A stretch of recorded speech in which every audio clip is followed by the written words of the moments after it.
قرآن میں مولا فرماتا ہے ثم جعلناه نطفة في قرار مكين ثم خلقنا النطفة علقة فخلقنا العلقة مضغة فخلقنا المضغة عظاما فكسونا العظام لحما ثم انشأناه خلقا آخر فتبارك الله احسن الخالقين. مولا فرماتا ہے ہم نے نطفے سے علقہ بنایا. نطفہ کیا ہے؟ سپم کا وہ ایک قطرہ جو مرد کے ذریعے سے عورت کے رحم میں جاتا ہے، اس کے بچے کی تھیلی میں جاتا ہے، ایک نطفہ، ایک بوند، جس کو نطفہ کہا گیا ہے. مولا فرماتا ہے ہم نے نطفے سے علقہ بنایا. علقہ کس کو کہتے ہیں؟ سائنس میں پڑھنے والے اگر اسٹوڈنٹس ہوں تو سمجھ جائیں.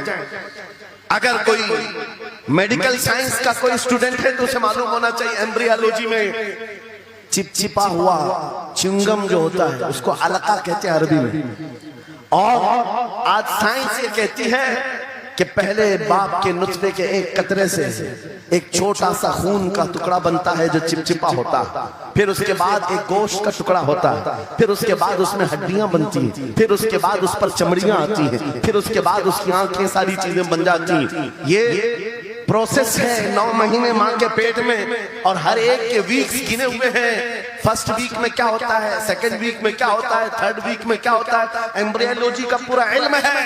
سائنس آج 21ویں صدی میں اس ایمبریالوجی کو تمہارے سامنے لا رہی ہے. عربوں کے اس دور کی بات کر رہا ہوں جہاں لوگوں کو گھر بنانے کا علم نہیں تھا، اور قرآن ماں کے پیٹ میں پیدا ہونے والے بچے کی تخلیقات بیان کر رہا ہے. مشہور سائنسدان ہے فرینک پریس نام سے، جس نے یہ تھیوری دنیا کو بتائی کہ ارضیات زمین کے اندر جو وسعت ہو رہی ہے. اور اس کے بعد اس نے کہا تھا، فرینک پریس نام کا انگریز مورخ اور انگریز سائنسدان نے کہتا ہے زمین جو ہے پانی کے اوپر ہے، اور ایسی ہی پانی کے اوپر کوئی چادر بچھا دی جائے تو کبھی چادر ادھر ہو سکتی کبھی ادھر ہو سکتی ہے. اس چادر کو مضبوط رکھنے کے لیے اس پر پہاڑوں کا ہونا بہت ضروری ہے. یہ 19ویں صدی میں فرینک پریس کہہ رہا ہے، اور میرا مولا قرآن میں فرماتا ہے، اللہ تعالیٰ فرماتا ہے والجبال اوتادا، ہم نے پہاڑوں کو میخ بنا کر کے زمین پر گاڑا. بے شک کہ زمین کو ہلنے نہیں دیتے پہاڑ. ارضیات کا علم، آسٹرونومی کے بارے میں، آسٹرولوجی کے بارے میں قرآن میں موجود علوم آپ پڑھو.